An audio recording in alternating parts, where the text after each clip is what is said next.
Good evening. After a two-day manhunt, 2 sleepless nights, law enforcement have apprehended Vance Bolter. That's 48 hours that law enforcement involved in a complex and dangerous manhunt. Spent Father's Day away from their families to deliver justice for Melissa and Mark Hortman and their children who spent this Father's Day alone. To the law enforcement who stand here and the hundreds who were involved in this, the state of Minnesota owes you a deep debt of gratitude. Thank you. You ran towards the danger and you served the state of Minnesota. This is a great example of coordination and collaboration. Multiple agencies, federal, state, and local, coordinating together in a way to protect the public and close this hunt around. Multiple agencies were there as FBI laid hands on it and Minnesota State Patrol put the handcuffs on. One man's unthinkable actions have altered the state of Minnesota.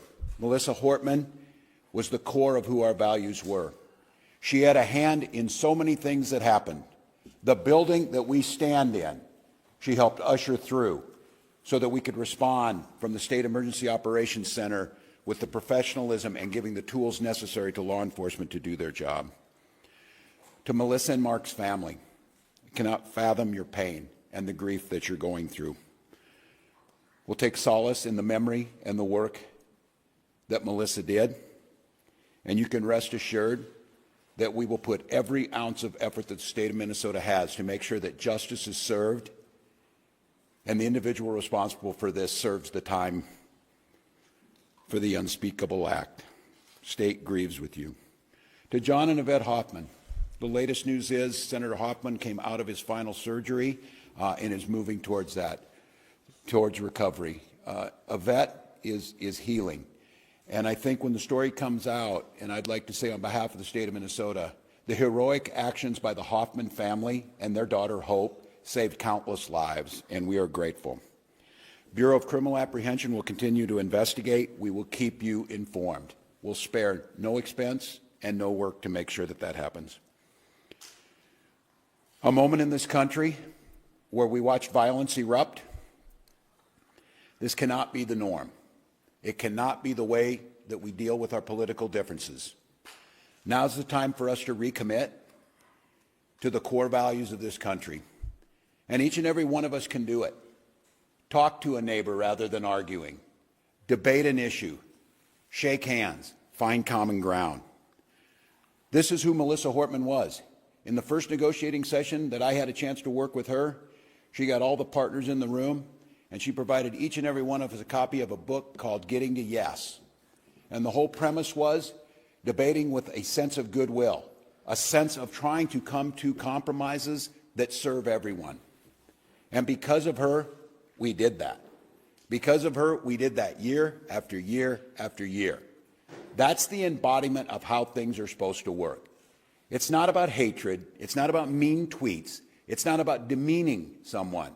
It's leading with grace and compassion and vision and compromise and decency. That was taken from us in Minnesota with the murder of Speaker Hortman. So for each and every one of us to truly honor, and we will continue to honor that spirit, but we will need to do it in just more than actions in a memorial. Conducting ourselves in the spirit that Melissa Hortman did her work is what the country needs to heal. I will once again say the deep debt of gratitude. These professionals standing behind us and countless others. This was, you'll hear from them, incredibly complex. And to take this suspect in with no life of life or injuries to civilian population and to bring him in alive so he can serve justice, which he will do in Minnesota, is an incredible thing that we are grateful for. With that, I'm going to turn it over to the professionals, starting with Commissioner of Public Safety for the state of Minnesota, Bob Jacobson. Vance Bolter was captured after a 48-hour manhunt involving numerous law enforcement agencies across Minnesota. The effort, which spanned Father's Day weekend, saw officers sacrificing time with their families to bring a dangerous suspect to justice. Bolter is accused of murdering Speaker Melissa Hortman and her husband Mark, and of attempting to murder Senator John Hoffman and his wife, Yvette. Officials emphasized the devastating impact of these crimes, noting that Melissa Hortman embodied values of collaboration, grace, and public service.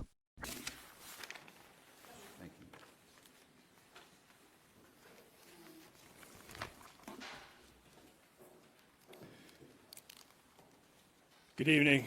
It's good to see you all here tonight. Thank you for coming in. My name is Bob Jacobson. I'm the Commissioner of Public Safety. And again, it's my honor to serve in that position. First of all, I want to thank all of the law enforcement agencies that have been working tirelessly over the past 2 years since the shooting at Senator Hoffman's home. The coordination between state, local, and federal law enforcement partners is the reason we are here tonight, and the suspect is in custody. Bolter exploited the trust our uniforms are meant to represent. That betrayal is deeply disturbing to those of us who wear the badge with honor and responsibility. We want to thank community members across the state for their support, for their tips, and their information. And I want to thank Governor Walz for his continued support through this very difficult time. With that, I will pass this off to Superintendent Drew Evans of the BCA. Thank you. Well, good evening, everyone. My name is Drew Evans. I'm Superintendent of the Minnesota Bureau of Criminal Apprehension. As was noted and was previously described, Vance Bolter was taken into custody in Sibley County. We were with you earlier today when we provided information about the manhunt and the myriad of law enforcement that have come together working in partnership so that this evil cannot be continued. The first step in a case like this is that we take him into custody, and then the work will continue and begin to make sure that we have all the evidence we need to ensure that he is held accountable for his crimes. Please bear with me, but I think it's important because it has been noted by the governor, just to give you some background on the teams that were down there, and I may even be missing some in terms of this because there were law enforcement partners, not just from the Twin Cities, but across the state of Minnesota that came together. From the Brooklyn Park Police Department, the Tri-City SWAT Team, Eagan Police Department, Burnsville Police Department, our South Metro SWAT Team, the FBI, ATF, United States Marshal Service, State Patrol, Washington County Sheriff's Office, Ramsey County Sheriff's Office, the Richfield Police Department, St. Paul Police Department, Bloomington Police Department, Sibley County. We had Riverview Medics, Green Isle Fire Department, and Lifelink in the area, in addition to Prior Lake, Crow River SWAT, and the Hennepin County Sheriff's Office. And again, I may have been missing, and I apologize to my partners for that we do that. I share all of that for you because that's the commitment when this sort of evil is in one of our communities, that law enforcement comes together to put all of their resources together to make sure that that person is taken into custody. That is so that people across the state of Minnesota and legislators that were targeted in these attacks and that may have been listed can breathe a sigh of relief as quickly as possible as we came together in an incredibly complex set of circumstances in that. He was arrested, as you saw earlier this evening, in the area of 35600 block of 200th Street, Green Isle. What happened in that is, as we noted, there was a manhunt going throughout the day in that area that we've discussed previously, and there was information provided that he was seen in the area. When that information was provided to the investigators that were conducting the ground search, they converged on the area with a number of SWAT teams with the assistance of the Air Wing from Minnesota State Patrol, and we'll provide a few more details about the end of coming into custody in a little bit, but he was taken into custody at that time. He is in custody, and a reminder for anybody that was not, when we've previously said that, taken into custody under a state criminal warrant. That information will be made public, if it is not already, detailing the complaint that he is charged in the cases at this time with the murders of Speaker Hortman and her husband, Mark Hortman, also with the shootings in John Hoffman and Yvette Hoffman for those crimes, and will be moving forward. We are also in close contact with our federal partners, both the FBI, United States Attorney's Office, who are examining whether or not additional charges should be brought at the federal level related to this at this time. There is a lot of investigation that continues, and I'm going to turn it over to Chief Bruley to provide some comments on this and the work. I just want to tell, certainly for the communities of Champlin, City of Brooklyn Park, you both have incredibly professional police departments that work day in, day out and tirelessly in this situation to bring justice and work towards that, not only for the families and the loved ones and the community that are impacted, but for the entire state of Minnesota. And our teams are incredibly proud to work alongside them and all the law enforcement partners. And so with that, I will turn it over to Chief Bruley for some comments on this, and the work will continue in partnership with them and others moving forward. Chief. Good evening. I'm Police Chief Mark Bruley, Brooklyn Park Police Department. Just a few comments.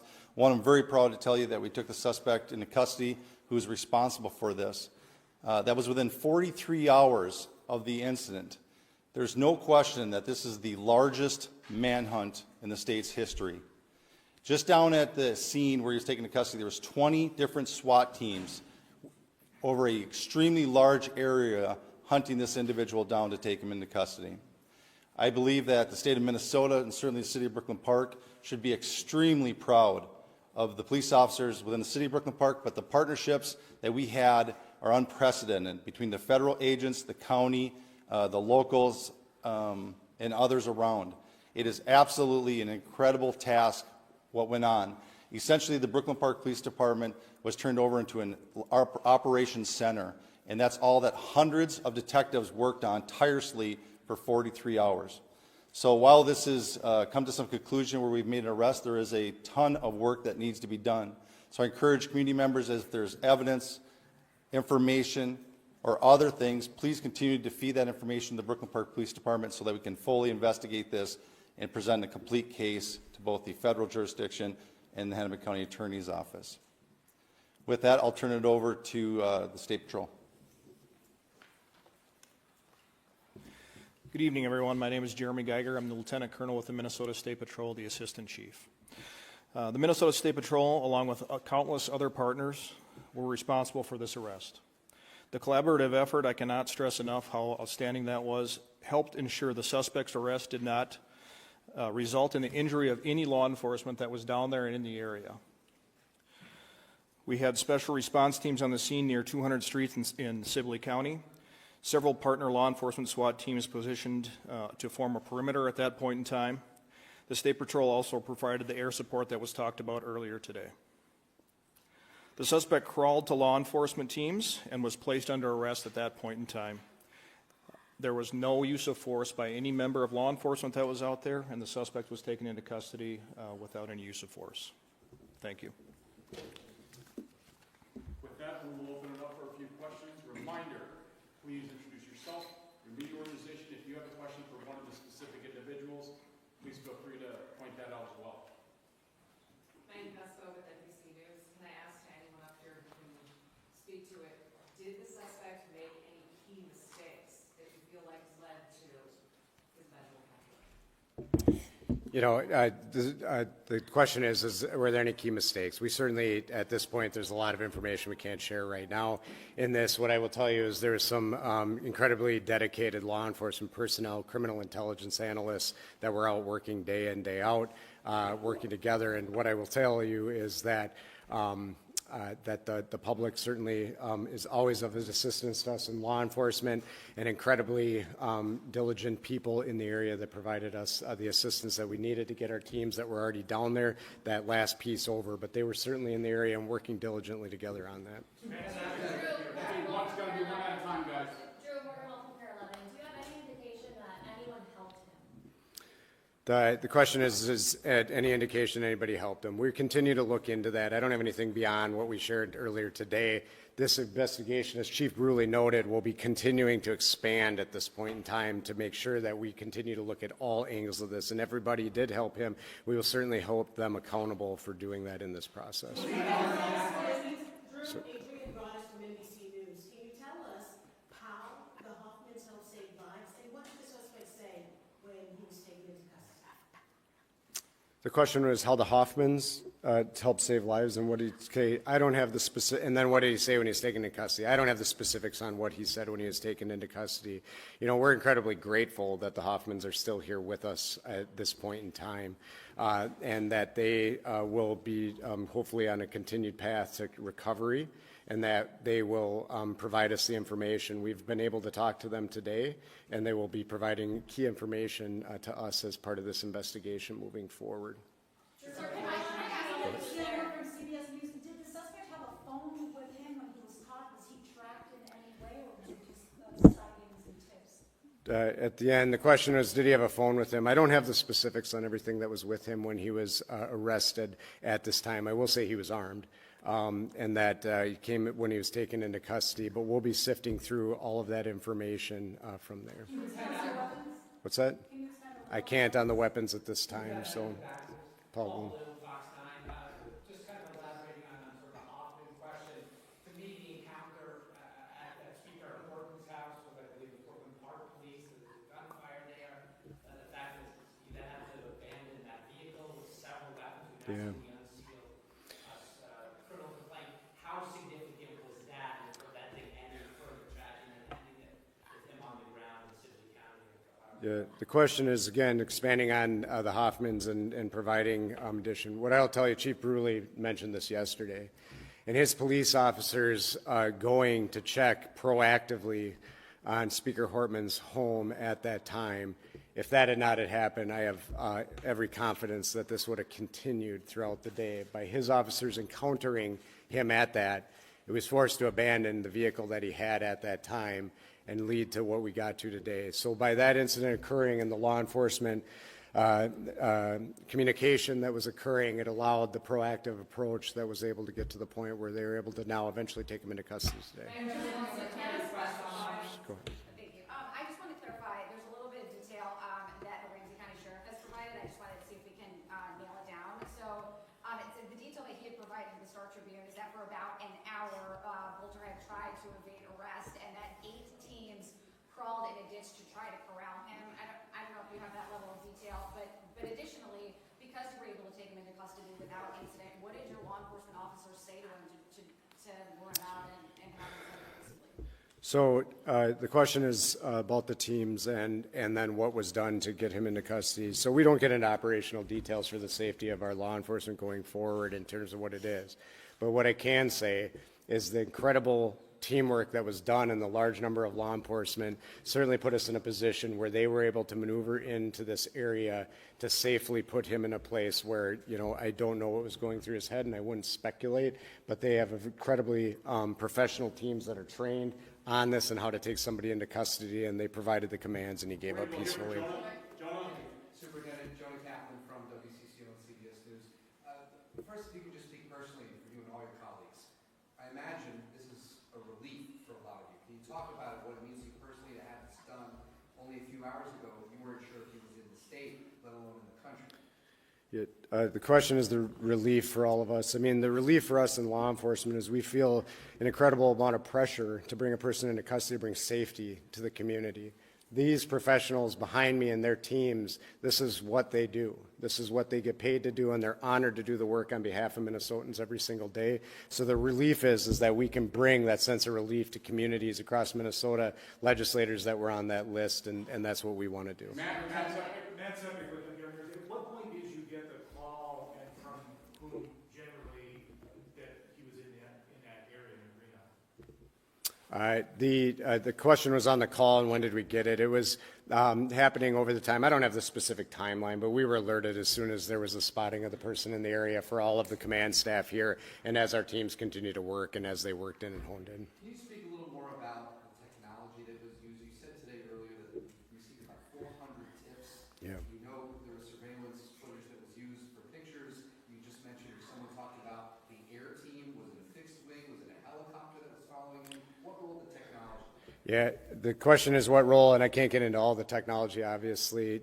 Just some of it is that we do.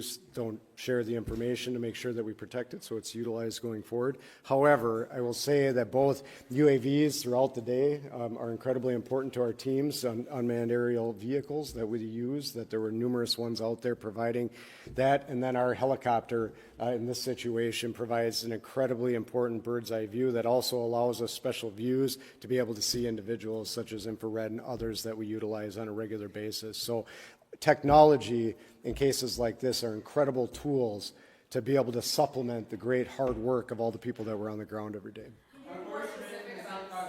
Let's go here first. So right now he is being interviewed at a law enforcement facility. More information on where he will actually be ultimately will be released at a later time. What law enforcement agency or facility? I can't share where he is currently, but that information will be available soon. Can you be more specific about the setting in which he was, I know there are things you can't give away, but we've seen things like trails and fields, they talked about him crawling. What can you tell us about where he was hiding during this time? Yeah, so this is, where was he hiding? This is in a rural area. These are fields and different wooded settings around, and that's where he was ultimately captured. Sibley County is, a rural county in the state of Minnesota, and so it's what a lot of that streams, fields, woods, crops, and so where he was ultimately taken into custody was in a field. Did the infrared technology help find him, identify him from here? I don't. The commissioner had mentioned some of that earlier. I wonder if that's something that helped. Yes, absolutely. It assisted previously, and they were out there, the helicopter was out there before the sun went down, but after that happened, yes, that technology did come into play. How long did you know that he was there? I'll turn that back over to the superintendent here too, but I don't think that that information is available right now.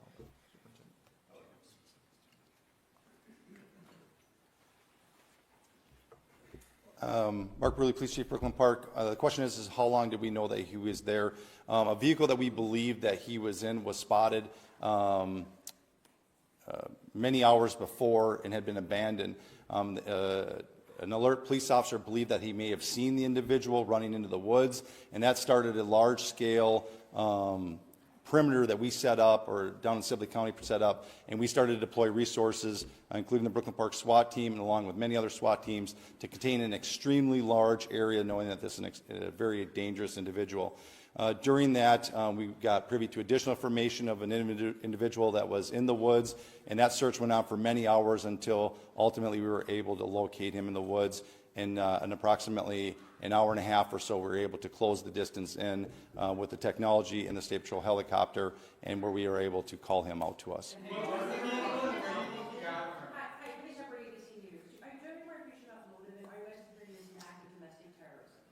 Yeah, it's absolutely way too soon to say that right now. That's where the investigation, we have been just solely focused on the manhunt. And the goal is to give some calm to the situation of many individuals that were on the list that were worried about their safety. And this is a very dangerous individual for our community, and that's why so many resources and such a great collaboration came together to focus on removing him from society so that we can restore some sort of calm and bring some healing to our community and to our state. Now begins the hard work of looking at what the motive is, looking at putting this case together, and so that's yet to come. And Mark, people that were on the list, what other, I know there are politicians from Wisconsin on this, what other states had people on this? It was multiple states. I don't have the exhaustive list, but it was multiple states that were on there. Do you have some states that were on the list? We can, there's a few, I don't want to say it because it won't be exhaustive, but Wisconsin, Illinois, Michigan, some others that were on there. There was a variety, Nebraska, Iowa, we've had contact. What I will tell you, and I will not get into any more specifics beyond that, we are in coordination with our federal partners and our fusion centers in those states to coordinate with local law enforcement and the FBI in those states and the state fusion centers that are there to be able to provide that information and notify those individuals that they were on that list. Are you concerned that there's other people out there that could have been working with them? The question is, are we concerned there's other people out there that could be working with them? We will fully explore that. I've said on this, we are relatively confident, we are confident that the violence that he committed and the murders he committed and the attempted murders that he conducted that activity alone. We will be exploring if there are any broader network. We have not uncovered any of that at this time, but that will be part of our investigation, and we will fully explore that. So thank you. Thanks. Thank you. We can go. Thank you. Thank you. Thank you, everyone.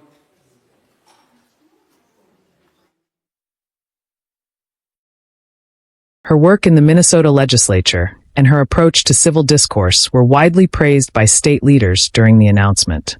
Law enforcement officials commended the coordinated response, describing it as one of the largest manhunts in the state's history. Over 20 SWAT teams from various departments, including the FBI, State Patrol, U.S. Marshals, and numerous local police agencies, worked together to locate and apprehend Bolter.